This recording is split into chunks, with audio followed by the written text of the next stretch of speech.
Guys, welcome back to the channel. My name is Estevan Vega, author of the Arson saga. We are reading through the first book of the series, Arson, in celebration of his 10th birthday, which is going to be happening in May. So we're only a couple weeks out. We're going through chapter by chapter. Every day I'm releasing 2 chapters. So today we are on day 7 and we're doing chapters 13 and 14.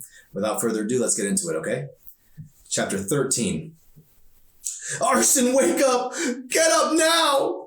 Grandma screamed, banging on his bedroom door with all her might. The walls shook.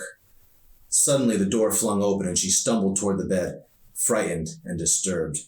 Deep, creepy breaths escaped dry lips. Arson, wake up! She smacked his cheeks until his eyes opened wide. He got up, startled, and asked, What's the matter, Grandma? She couldn't stop shaking. Grandma paced the room and stomped. I can't find Henry! What do you mean? I woke up and he wasn't there. He wasn't there! She stumbled around the bedroom, her stained and threadbare pajamas waving dust from the wooden floor into the light. Bare feet traced the broken floorboards, and a splinter stuck out at the end of her toe. She didn't notice. Grandma's eyes lit up.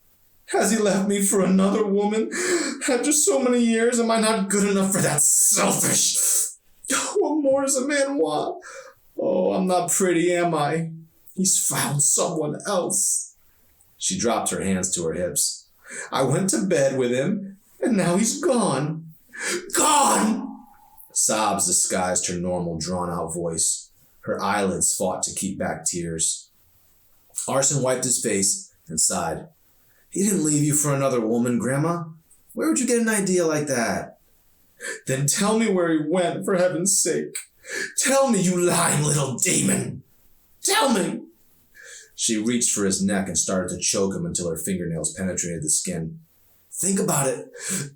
Grandpa loves you. He would never do anything like that. That answer didn't satisfy her. I've been up since dawn and he's nowhere in sight. Oh, my Henry, where did you go? Arson's eyes danced around hers. He couldn't stand to stare into them, not now. She was in pain, and he couldn't bear it. Maybe he's out by the dock. Grandpa needs to keep his head clear, right? Always says stress will kill a man. Stop lying to me, she screamed. I checked the docks. I've checked the basement and the kitchen and the closets and our bedroom. Where is he? Where's my Henry? Maybe he went out for some cigarettes, Arson said, panting. You know how he has to have a pack in his pocket at all times. Maybe you could give the Quick Mart a call. Yeah, you know how Grandpa gets without smokes. He goes crazy. Marlboro Lights. They're his favorite, she replied quietly as peace slipped in. Yes, they are, Arson gasped as he softly touched Grandma's arthritic hand. She was human still. She cried, she missed, and she loved. She wasn't dead like he'd imagined. She still needed someone to cherish, and she needed someone to cherish her. Without love, hearts died. Would you lie to me? She turned again, gripping him tighter. You wouldn't lie to me, would you? He'll come back to you, I promise. He always comes back, doesn't he? Arson answered pathetically. Grandma released him. She turned soft all of a sudden. Her wiry gray hair hung over his shoulder. Arson held her in his arms. Grandma loves you, she said over and over again. Arson sat with his back nudged up against one of the rotted porch pillars, listening to the sound of the lake, when the masked girl from next door dropped by, eager to say hello. He noticed that an obscure band t-shirt covered her thin frame, while ripped jeans and Converse classics completed whatever look she was aiming for. Once she got up close, Arson caught a glimpse of what the lower half of her face looked like. You look freaked out, she said. I swear it's like no one's ever seen a mask before. As if in defeat, she tilted her head, folded her arms, and sat down beside him. He raised an eyebrow. Hi. You're not planning to drown yourself today, are you? She said. Wasn't part of the plan, no. Arson shrugged. You know, the weather guy says this is Connecticut's worst heat wave in years. Figures we picked now to move to this crummy town. They both sighed. The lake drew his attention. He loved how it looked in the morning with streams of sunlight shining over every ripple. You know, you could take a dip without trying to drown yourself. Unless, of course, you can't swim. I can swim. It's just... What? Grandma doesn't like it when I go into the lake. Arson watched her head jerk back, shocked by what he just said. I thought my parents were strict, she said. Grandma gets upset easy. She's from a different mindset, one that says if you disobey her, it means you don't love her or something. I used to get it. Now I'm just as confused as every other teenager. Parents, Emery sighed. They should just let us live our lives. Not everything demands their oversight or their approval. Arson stared. Sorry, I just have a weird relationship with the rents. Slang, by the way, for parents. Emery began playing with her hair. She looked nervous, he could tell. But Arson didn't know why. Do you get along with your folks? Is your mom as much of a control freak as your grandmother? Arson blinked, silent for a while. My mother's dead, he slowly replied. Never met my father. But Grandma told me the kind of person he was. He kind of took off after I was born. Oh, that sucks. But you and your grandmother are pretty close then? She's cared for me ever since. Right. Emery shrugged half-heartedly. I get it. I'm jealous. The wind blew their hair back and forth. The lake quickly became crowded by boats and jet skis. The stir was plenty loud to distract them from the awkward moment. How long have you lived here? Who was this girl? She asked so many questions nobody had asked before, questions nobody cared enough to ask. Arson knew nothing about her other than her name, the fact that she wore a mask, and that she had been dead set on saving his life less than 24 hours earlier, when he was sure he didn't need saving. She had just moved in next door and instantly wanted his ear for a conversation. After a moment, he responded, We've lived here 7 years. My family's never stayed in any spot longer than 3. Something always happens and we have to move. Never really had a home, you know? You're really lucky. Lucky? If there was ever a word to describe him, it wasn't that. Depressed, maybe, or discontented, but never lucky. Say, what do you do around here for fun? I mean, you guys have the usual, gas stations and the Mickey D's, but I've never been much for siphoning gas tanks, and I can't stand Big Macs. Arson stared blankly. He'd never been asked for advice on what was fun. It was always him asking someone else. And had she just asked him out, or was that crazy masked girl talk for excessive boredom? Come on, it's July and summer's already half over. You know, I always wanted to go back to public school ever since the Wrens forced homeschooling down my throat. Said it was better for me. I guess now I'll get my wish.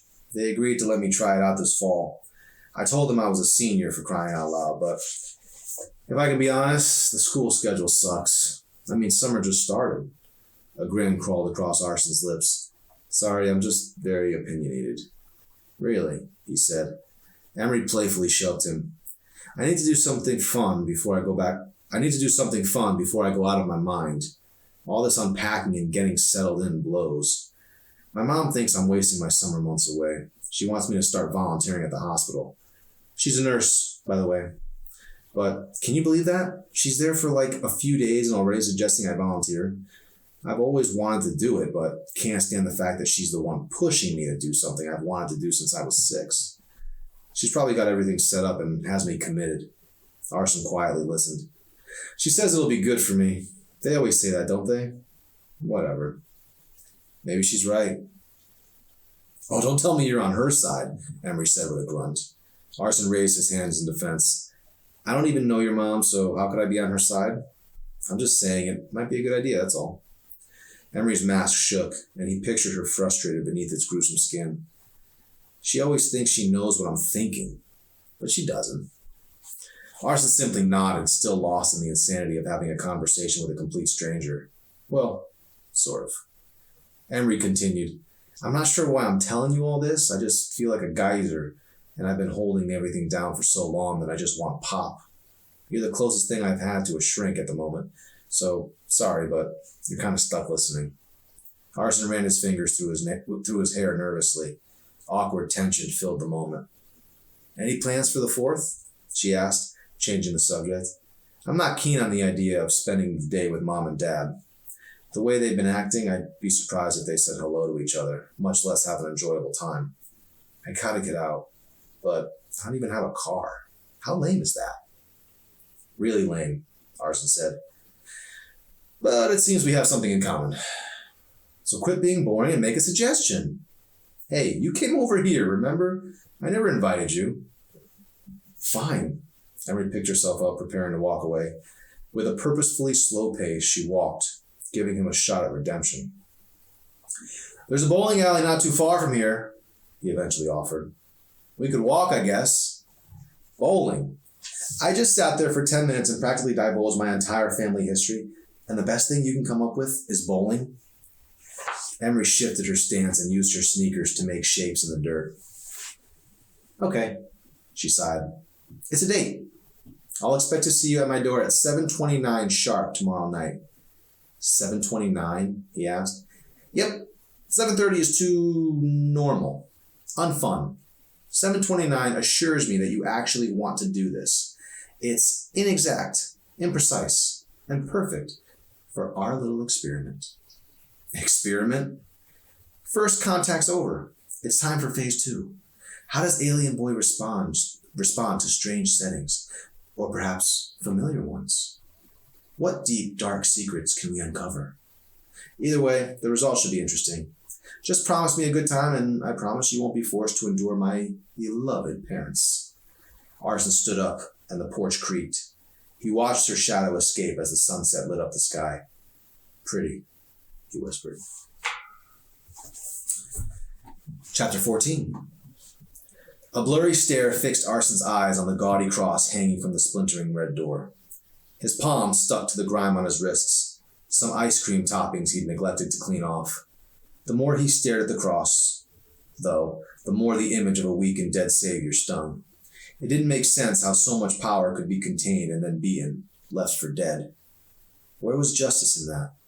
How could God let his own son die? He knew there were those who believed, but it just wasn't that simple. Not for him. He couldn't stare for much longer, eyes now heavy with the weight of the world. They fell to his watch. It was 7:28. Arson felt a deep throbbing in his chest. He didn't like it. After all, she was just a girl with a mask. He had nothing to prove. This isn't a date, he repeated over and over.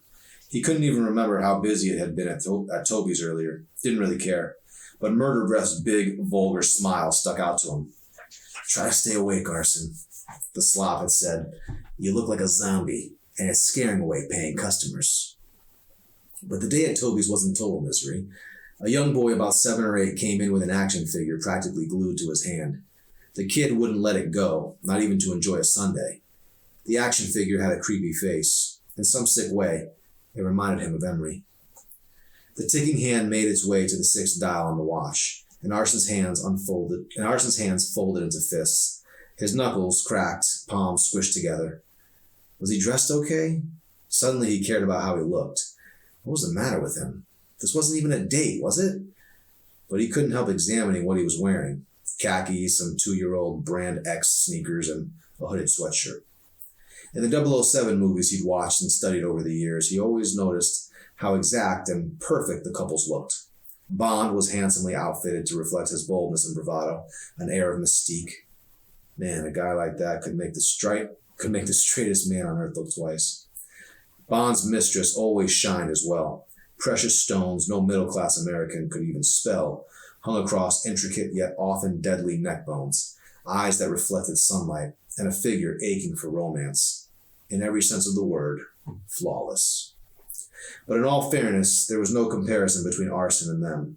Bond's idea of fun rarely included run-down bowling alleys. Each passing second welcomed unease. The watch was a ticking time bomb. The second hand approached 9, then flickered its way to 10.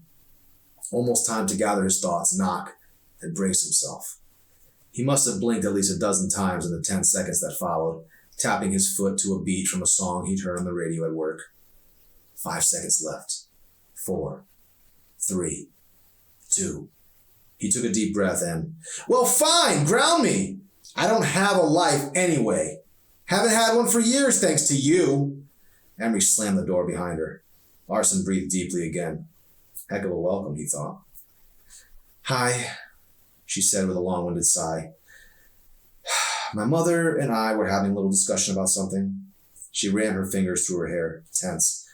But you were on time. 20 points. Yeah, well, by the looks of things with your mom, maybe this can wait. It seems very hostile in there. You should see her when the second row of teeth comes out. Vicious. Besides, if it's so hostile in there, why in the world would you want to send me back? You can't see it, but I'm totally rolling my eyes. -5 points. Arson shrugged and stared at the dingy floorboards. Reaching out her hand, Emery lifted up his chin. Hey, just because you can't see me doesn't mean I can't see you. It is okay to look at me from time to time. What was this girl's deal? The first time they met, she had practically wanted him crucified for looking at her, and now he appeared insensitive for looking away? But if you're freaked out... No, it's not that, he replied immediately. Good. Then let's get out of here before Frankenstein's bride summons me back to the chambers.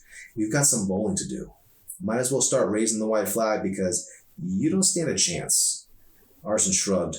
This girl seemed capable of changing moods at will, like she could shut out her pain so long as it meant having a good time. Come on, she said. I'll race you there. An hour and a half at a bowling alley might have been the result of an enjoyable, free-spirited evening on any other night. But tonight, the time spent, wasted, was enough to shatter egos. Arson was sick with embarrassment. He couldn't bowl to save his life.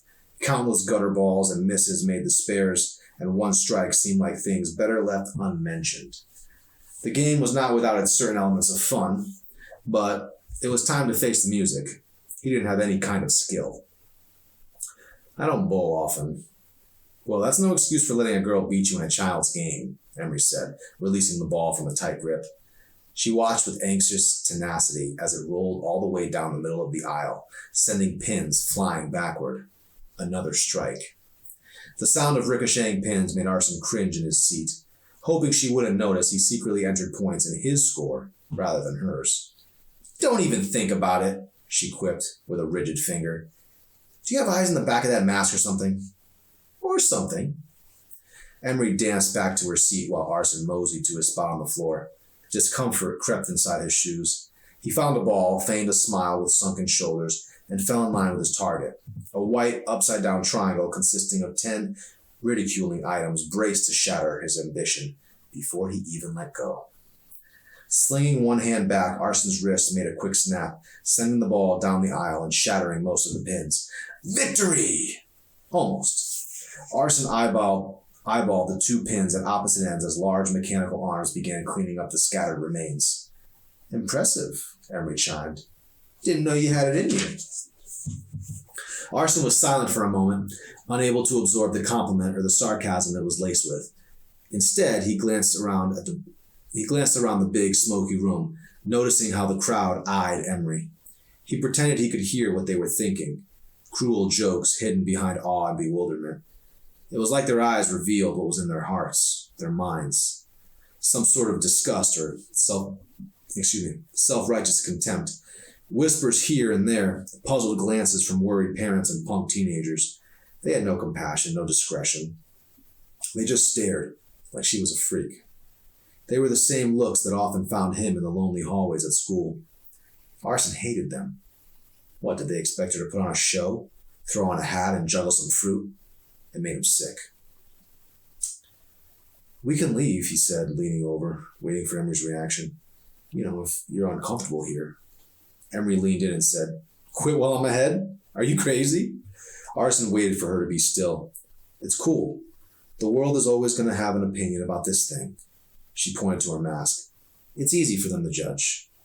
He nodded. She appeared so strong, almost impervious to each spying eye that found them. At least tonight. Smiling, he decided to get his head back in the game and try to forget about the unkind audience. When the chute to his left spit up the bowling ball, Arson slid his fingers into place, took a deep breath, and thrust it down the lane. He studied its revolution with excitement as the ball collided into the right side pin and then suddenly flipped to the other end.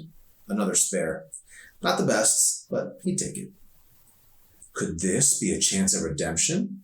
Emery laughed, taken aback by what she referred to as obvious luck. Brag all you want, but I still have a shot at winning this thing. Maybe on your planet, alien boy. How do you do that? One minute you're building me up with a compliment, the next you're tearing me down? The mask replied, It's a gift. I didn't know you were so sensitive. I'm not. Well, don't waste precious time trying to make sense of the female psyche, Arson. That's a game you will always lose. While Emery waited for a new set of pins, Arson went up to the counter at the front of the building to order nachos.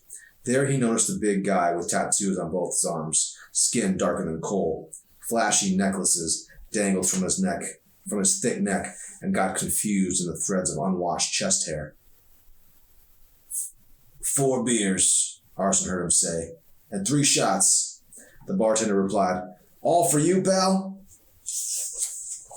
The burly guy just grunted back. To his dismay, Arson felt like lead had just been dropped inside of him. The big guy bit the chapped flesh of his bottom lip, sizing Arson up with eyes that said, Don't you dare look at me in that tone of voice. Using the last of his cash, he placed the money on the stained countertop, grabbed his order, and brought the nachos back to the table where Emery was erasing like crazy. What are you doing? I worked hard at that to get the math right. Oh, really? Would that include stealing my points? She began penciling in the correct score to the best of her recollection. He sighed. Guilty. A sad look moved across his face, his lips droopy as they inhaled their first nacho. Instant hopelessness washed over him. While Emery worked diligently to fix the scores, Arson peeked down, trying to get a glimpse of her face. He found himself imagining her as one of the characters he'd read about in the comics. In seconds, her head turned and found him eyeing her. Can I help you with something? She said playfully. Nope, he said, defeated. Arson, I have to admit that was pretty clever, but very low. What kind of girl would I be if I let you win by cheating? He frowned. What if I said I'd share the spoils with you? He held out the nachos for a brief moment and then drew them back. An ultimatum. Now that's a hit below the belt. He shrugged. The sound of his crunching over the next 3 minutes must have felt like needles in her ear. He knew she wanted them and that it was only a matter of time before she gave in. But instead she folded her arms and faced the other way. After realizing that in a few minutes they'd have to give the aisle to somebody else, Arson held up a tissue as a sign of surrender. Rolling his eyes, he handed Emery the bowl of nachos. She took them, turned away, and lifted up her mask, but slightly so that he couldn't get a clear view of her face. After swallowing one nacho, she dropped her mask back down and handed him the bowl. All that for one nacho? He said, squinting. Like I said, the female psyche is something boys can't understand. She got up and thrust another bowling ball down the lane. For the first time, she didn't hit a single pin. The ball teetered to the right and sank inside the outer slot. A gutter. Sorry, aliens only. Arson chuckled, relishing the moment. Emery threw a second and only got 1 pin. She sat down with a sigh and lifted her mask to feed herself another loaded chip. As she listened to the music buzzing through the speakers of the small bowling alley, crackling and staticky, the sound of some pop star she didn't care to remember echoed out. Man, when's the last time they changed the jukebox around here? Forgive me, Your Highness, this isn't Palace Bowling. Now, if you don't mind, I need some concentration. While you attempt to beat me, even though we both know it's impossible, I'm going to select something with a little more anything. Arson threw the ball down the aisle and didn't really care what pins he knocked down. He was more concerned with following her back to the jukebox with his eyes. Her polka-dotted shirt swished back and forth above skinny jeans. He studied those Converse sneakers covered with scribbled words, and that mask that ignited dormant feelings once reserved only for Mandy. He didn't care about winning the game anymore. Besides, winning was never actually a possibility. Why had he picked bowling anyway? Tons of bum teenagers and old drunks frequented this dump, like the slob at the counter who was currently checking out his date, laughing with a beet-red face at what Arson could only imagine was her mask. He didn't like it. Arson wanted to be next to Emery. His hands felt hot as he studied the drunken man's facial structure, wondering how it would look with burns. Grandma would tell him not to think that way, never to think that way, but he couldn't help it. It was the way he was made. They'll come for you, love. That's what she'd say. Don't let that evil out of you, 'cause they'll come, and I'll leave. Those few words might have been the only thing saving that lowlife's miserable face. Arson ran to meet Emery at the jukebox. With a hand on her shoulder, he said, "Hey, I think you might have some competition for first place." It was a complete lie, but it sounded legit. She selected a song. Some Michael Bolton tune statically echoed through the old speakers. Arson's face shifted from worry to immediate disdain. He groaned and tried to select a song that better suited the evening. No, leave it. This is terrible. How did it even make it to a jukebox? For this moment, to be different. Every first date in the movies has some lame pop song echoing out of a speaker, right? You know it sucks, but you're humming it for days. It helps you remember the way everything was, the way it all felt.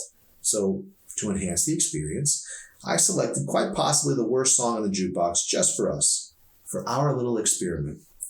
Arson's face changed a bit. And how is Subject 3241 doing? Well, we've discovered bowling apparently doesn't exist on his planet, even if luck permits him a strike or two. His ambitions outweigh his logic, and, at times, even his sensitivity. But he knows bad music when he hears it, so he gets 25 points for that. She pulled him close and smelled his breath. He loves nachos. Another 27 points. That gives him a grand total of 67 points or something.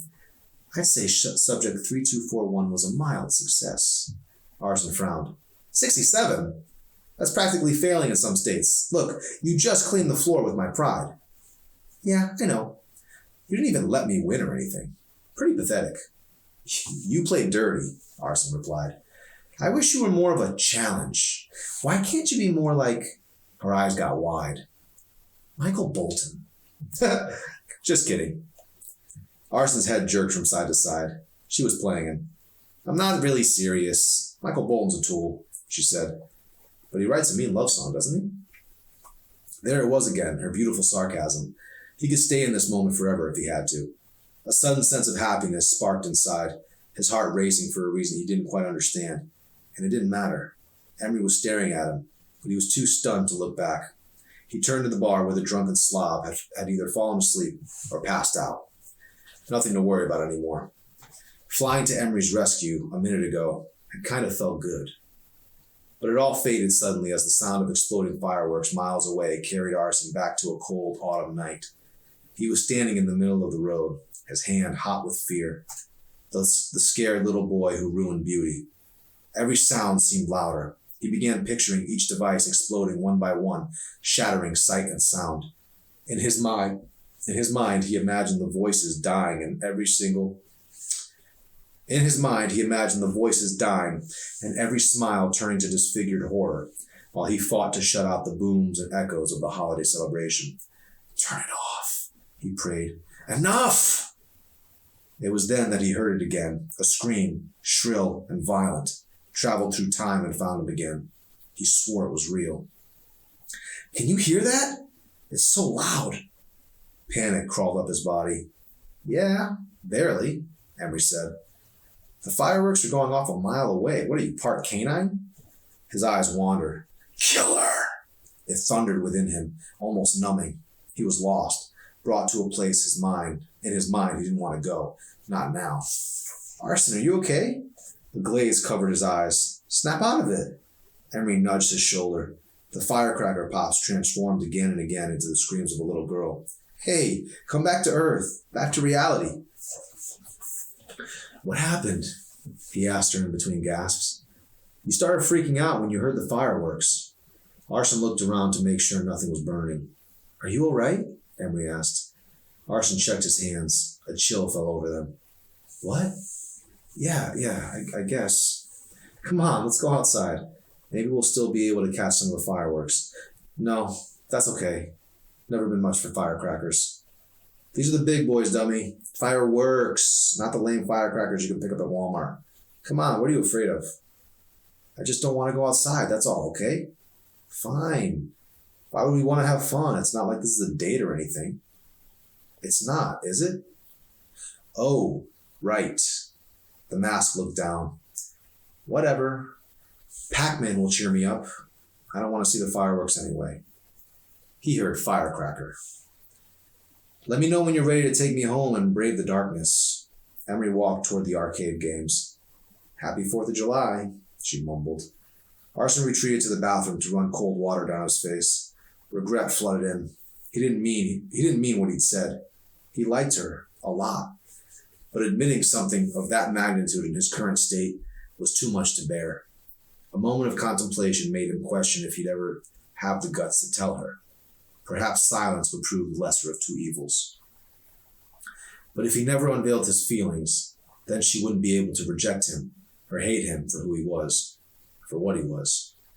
That way, he wouldn't have to explain what he could do or the sin of a past that haunted him still. Then Emery couldn't forget him, because it would be like he had never existed at all. And that concludes chapter 14, which is a personal favorite of mine. If you've been following along, thank you so much. Please share this. Let your friends know that this is happening. We are trying to bring Arson's 10th birthday to an epic finale. So keep coming back to the channel, following along with us, and I hope you dig it. Thanks a lot.